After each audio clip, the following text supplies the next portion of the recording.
Hi everybody, my name's Peter.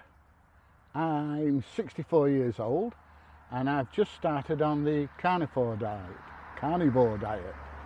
I've just started on the Carnivore Diet. As you can see, it's handling my brain a little bit at the moment. Let me tell you a little bit about myself to start with.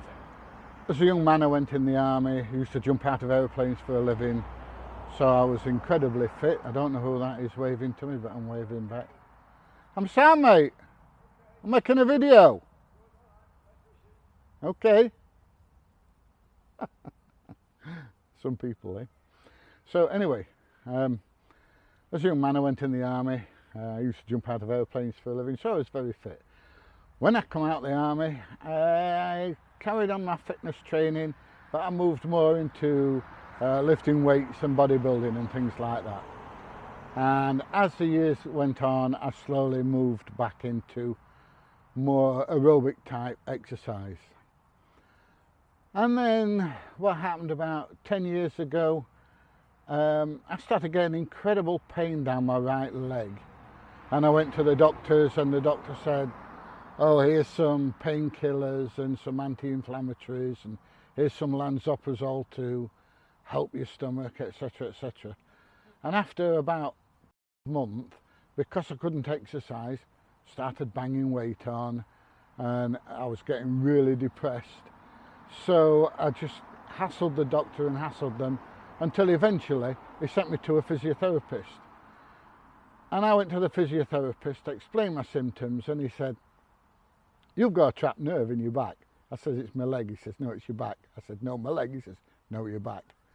And he laid me down and he started manipulating my back, and he's sticking his thumb in my back at the side of my spine, and it's like somebody stuck a knife in me. And he says, where's that hurt? I says, my leg. He says, but I'm pressing your back. I says, I know. Anyway, after a few sessions at the physiotherapist, I was cured. So that was a good thing. So even though I was cured and doing the exercises the physio gave me, I'd lost my motivation. I'd had 12 months of pain, just got into really, really bad eating habits.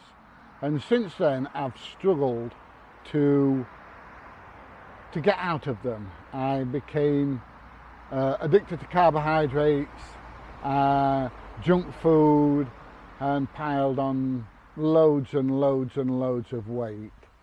I must have put 40 kilos on.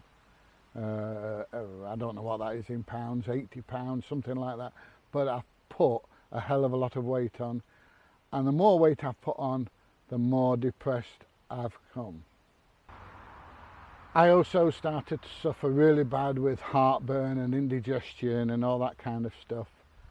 And so I decided that I'm going to have a look and see what I can do about it. And I started looking at the Paleo diet and low carb diets. And initially I went on a low carb diet and I stuck to that for probably 6 to 8 months, and I lost a lot of weight, but I was having problems. It was giving me diarrhea. I'd constantly got dog breath. My kids were coming up and going, oh Dad, you know, go and clean your teeth, you know, and it was not very sociable to have dog breath. So I packed that in and then started putting weight back on again. And so I decided I was going to have a go at taking less carbs, more paleo style diet. And that was okay, except I was having problems, you know. I could never figure out what I could eat and what I couldn't eat, how many carbs I was having. I knew how many I was allowed, you know, try and keep it below 30, but I wasn't sure how many carbs a day I was eating. And it was working, the weight was dropping off, but I found it really, really difficult to stick to.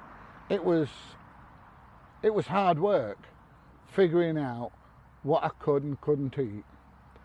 I was also intermittent fasting at the time, just one meal a day, reasonably large meal, and I felt good on that. It wasn't affecting me same as the just cutting down on my carbs. I'd got rid of all my indigestion and heartburn. My breath wasn't as bad, and I didn't have the Trotskys. I wasn't nipping to the loo with Gandhi's Revenge all the time. So, you know, it kind of worked, but my problem was figuring out everything I'd got to do, and it was hard work for me. So I decided I need to find another way to lose weight. I liked the plenty of meat and living on fat for energy rather than carbohydrates. I just wanted a simpler way of doing it. And one of the problems I was finding was trying to stick to the Paleo diet.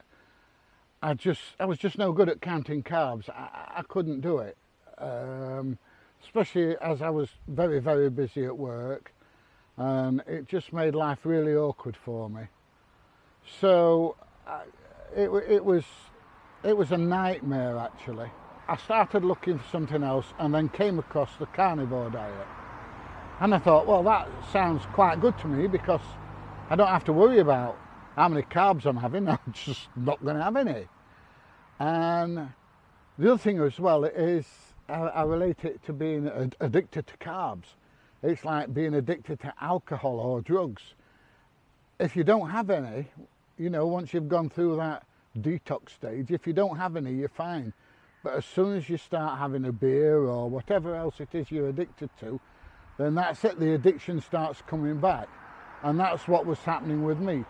So I found that doing it this way, it's not a problem for me because I'm not having carbs at all. It's not upset my stomach. My stomach's fine. I've not got diarrhea or anything. What do they call it? Oh, carb flu or whatever. I've never ever had carb flu. Everything's been okay so far in these few days that I've been doing it. I've lost approximately 7 pounds in weight, but most of that was water. First 2 days I could not stop peeing, running to the loo and peeing all the time. That's settled down now, and that's not a problem. But I did buy the little keto sticks, and I found that I was in ketosis within 2 days, 48 hours, which was great because when I was trying the Paleo diet, I just could not get into ketosis. For some reason, what I was doing wrong, I don't know. It seemed the smallest amount of carbs I had just whacked me back out of ketosis, and it was just stopping me doing what I wanted to do. The only way I could get into ketosis was to go on a fast, and I don't mean intermittent fasting. I mean like a fast over several days. The longest I did was 7 days. But the problem I found when I come out of the fast was, as soon as food hit my stomach, I was craving food. While I was fasting, it wasn't a problem. But as soon as I started eating again, oh, it drove me crazy. I was just like shoveling everything in my mouth, and I was back to scratch one again. It had wrecked everything. So I'm not going to do any long-term fasting. I eat 1 meal a day. Occasionally I'll have 1 meal and then top it up a couple of hours later and have a little bit more to eat. But other than that, I'm staying in ketosis all the time. I've been in ketosis now about 4 or 5 days, which I'm over the moon about. It means I'm eating my own fat rather than living on carbs. I'm doing a certain amount of exercise at gym. I find that exercise helps to motivate me. I know I don't need to exercise for this diet to work, but I found that exercise does motivate me a little bit to stick to a diet. Or let's not call it a diet. A diet is just another word for I'm going to fail eventually. Stick to this way of life. So I do find that exercising does help. I do a little bit of cardio. I don't do a lot. And then I'm moving on to resistance training. The reason I'm moving on to resistance training is I'm 64 years old, and I'm starting to get, and I can see it and feel it in myself, you know, my muscles are slowly fading away, shall we say. I haven't got the same muscle mass as I used to have just 10 years ago or even 15 years ago. And I know that the carnivore diet will help, but resistance training will help as well. So I'm doing both. And I'm not doing a bodybuilding style training. I'm doing things like deadlifts, squats, that kind of thing. Core strength I'm doing, not working on, I want this muscle to look good and I want that muscle to look good. I'm just lifting weights as heavy as I can, taking into account my arm and my shoulder. But I have found that lifting weights once again and the resistance training is helping to mobilise my shoulder a little bit more. Really, I ought to look on the internet and have a look for some exercises which can help me mobilise my shoulder a bit more. But anyway, that's what's happening with me. That's what I'm doing. If you found it interesting, please give it a thumbs up. Please subscribe, and hopefully I will see you in my next video. Bye everybody. See you soon. Hopefully a little less of me.